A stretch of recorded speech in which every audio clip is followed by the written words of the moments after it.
So can I invite Mrs. Stitt and Mrs. Adams to come and join me? So Isaiah has this vision, God's vision, of what this just society will be like. Those who need shelter, those who are lost, those who are hungry, all having their needs met. It's a beautiful thing. It's a beautiful image of the kingdom of God. So we can be a part of that kingdom. We can do something, and it's absolutely wonderful to have you here with us this morning. I just want to ask you just a few questions and invite you to come forward so we can hear what you're saying. So could you just tell us a little bit about the food bank, please? Absolutely. I work for Chichester District Food Bank, which covers the whole district from right up here, Petworth, Midhurst, all the way across to Southbourne, down to the Witterings and Selsley. So it's a really large area. And within that, we have 4 hubs that service all the clients within the area. So we have a hub in Petworth, one in Midhurst, one in Selsley, and one in Chichester. There's 4 of us who are employed to work there, and everybody else are volunteers. So we currently have about 150 volunteers giving up their time for something between 2 to 4 hours every week to help collect food, sort food, distribute it, talk to our clients. The reason we're here is to help people in crisis. And that's a whole range of people. Many of you, if I asked you, you'd probably say, oh, somebody who's homeless. But it's not just the homeless we help. We help those who've lost their jobs, we help those on low income, we help anybody who is in crisis, who doesn't know where to turn. They come to us for food, and we listen to them, we listen to their stories, we give them emergency rations, and we also point them to other places of help. Thank you. So we know here how lockdown and the pandemic has affected us as a school and in our families and our communities. How has it affected you? The pandemic has had a huge impact. Before the lockdown, we were feeding about 3,400 people a year, which in the district, that's a lot of people. 2020, that went right up to just under 5,000, and we've already broken that this year. That's just on emergency rations, not on the lunch packs that you very kindly helped us with. So it's been absolutely massive. Now, if you want to think of that in terms of food, Chichester District Food Bank has been going for 11 years, and in that time, we've given out just over 438 tonnes of food, which is really difficult to imagine. If you're really young and like dinosaurs, that's 73 T-Rexes, but that's a bit of an aside. Last year alone, we gave out 110 tonnes, so that was a quarter of what we've ever given out, we gave out in 1 year, which is just a phenomenal amount. And the rise in people is getting worse and worse, and this winter we expect it to be even worse than last winter, because we're expecting a bad winter. Many of you who looked on the news will have heard about the universal credit, so people on benefits are losing £20 a week. That doesn't sound a lot, but for some people that is an absolute lifeline. So they're losing their benefits, the fuel prices have gone up, and in the winter you have to choose whether you're going to heat your home or whether you're going to eat, and that is a reality for a lot of people. And also furlough schemes have ended, so we expect this winter to be absolutely inundated with people. Thank you. So some of us, most of us may have heard about somebody called Marcus Rashford. He's a rugby player, isn't he? Oh, for football. Okay. So Marcus Rashford campaigning for children to be fed during the holidays. How's he helped this situation? He really has. He's done a phenomenal job. He's put it into so that everybody in the country must know just how bad it is in this country. When we're going about our own day-to-day lives, you don't really think that the people in England are actually going to bed hungry. There are children who will not have had dinner last night, will come to school, and unless that school does a breakfast club, they will not have had breakfast. So their only hot meal is at lunchtime today. Pretty sure none of you will be too happy to have to get through from lunchtime yesterday to lunchtime today.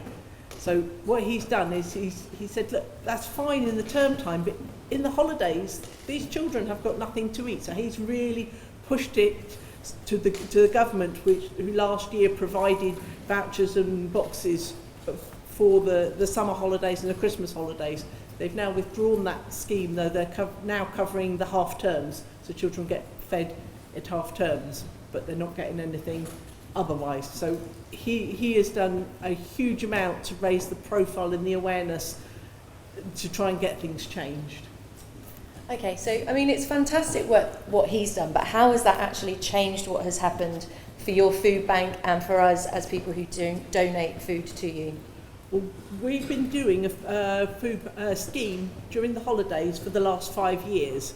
On this tray here is the food that we will give out for 2 weeks, so 10 days worth of food. So this would be for Christmas, for one child, all their lunches plus breakfast, so that box of cereal and pint of milk has got to get them through the 2 weeks at Christmas. We've been, not every food bank does this scheme. We do it, but Bognor doesn't, Worthing doesn't, so a lot of children won't get it.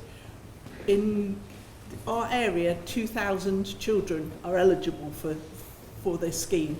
Across the country, 1.7 million children are eligible for a box. But if you live somewhere else, you won't get one, because food banks are run by volunteers. They don't have the resources or the ability to do it. Fortunately, we do, because of people like you who help us with food, so that we can do this. Okay, so in the past, who has actually donated to the food bank? Because we've been running this for a couple of years. Who's actually brought food in? I mean, that is fantastic in itself, but we're going to try and do something slightly different this year. So pop your hands down. So what we're going to do, rather than donating just anything, all the food, and just taking it to the warehouse where Mrs. Adams then sorts it out into boxes, what we're going to try and do here at Seaford is create these lunch boxes ourselves, so that you can see exactly what it means to be a child who needs support. So as Sarah said, this food on the trolley will last 2 weeks. Okay, so if you just think about how much you've eaten since the weekend, for instance. So Sunday night when you knew school was coming, how much food did you eat? Did you have a nice dinner? Did you have a nice breakfast? Did you get packed an extra treat in your bag? What have you eaten when you're at school? It's phenomenally different. So this is going to last for just 2 weeks for one child only.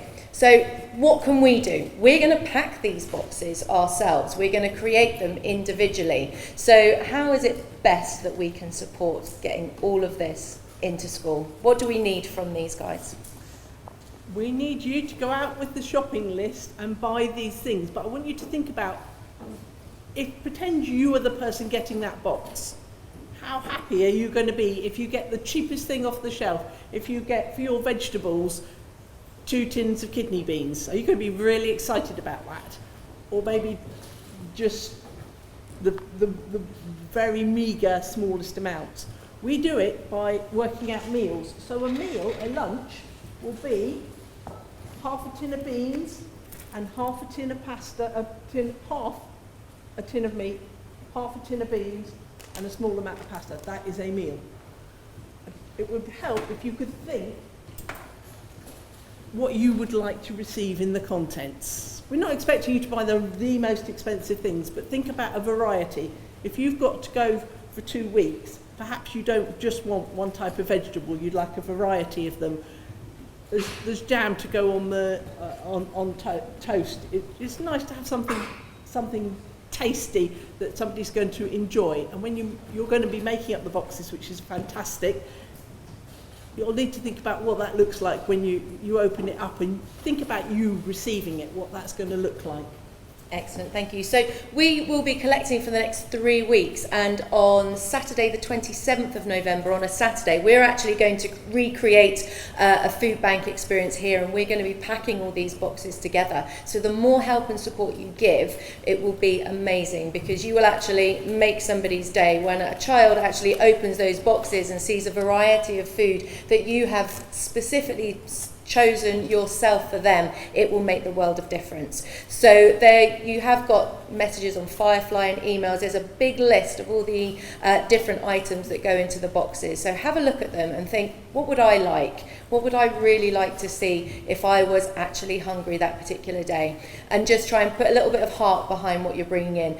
As a group, you are absolutely fantastic, and the support that you've given over the last couple of years has been absolutely amazing. And I know recently you did the Stone Pillow donations as well, so we know you can do it, and it would just be amazing if for the next 3 weeks we could work as hard as we can to create as many of these individual boxes. I think our target is 200? 200 boxes, yeah. So that's what we're planning to do. So 200 boxes in 3 weeks' time, and I think we can really do it if we all work together. Okay, so thank you ever so much to Sarah, and thank you. Thank you. Round of applause to Mr. Brown. In the UK, 1 in 5 households live below the poverty line. Many are one heating bill or a broken washing machine away from crisis.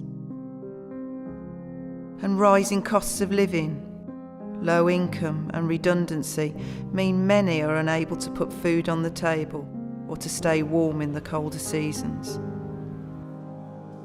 That's where Chichester District Foodbank steps in. When we were hit by debt, it was the worst nightmare. I'm a single mum, living in a council flat on income support. I could never bring myself to send my child to a home with no food. Waiting weeks for benefits just made me feel more humiliated. When I walked in, I waved my voucher around asking, what do I do with this? It all felt very embarrassing that I'd have to be there in the first place. I don't come here for myself, I come here for her. Just knowing that I can feed her day in, day out, it's a huge weight off my shoulders. So I was in the military for 11 years. It gave me a great sense of pride, achievement and dignity. If we fast forward, I'm now on universal credit. It sometimes takes 5 weeks to get payments. You couple that with long-term health problems and it's not good, especially at Christmas. There are people wandering around with families and it just makes me feel alone. It makes me feel depressed that, you know, at Christmas I've now got to come to a food bank just to try and feed myself. To help people through their crisis, Chichester District Foodbank provides nutritionally balanced food for up to 3 days to cover breakfast, lunch and dinner. People are not just given food. They sit down with a volunteer who listens to their story and offers them support through signposting. Every item of food is donated through the local community by different groups such as schools, churches, businesses and individuals. People's support and generosity is what allows the food bank to help and feed those who are desperately in need. Chichester District Foodbank couldn't do this work without the generosity of the local community. Please donate whatever you can to support the individuals and families who are facing food poverty in our district. By giving, you are making a real difference in somebody's life.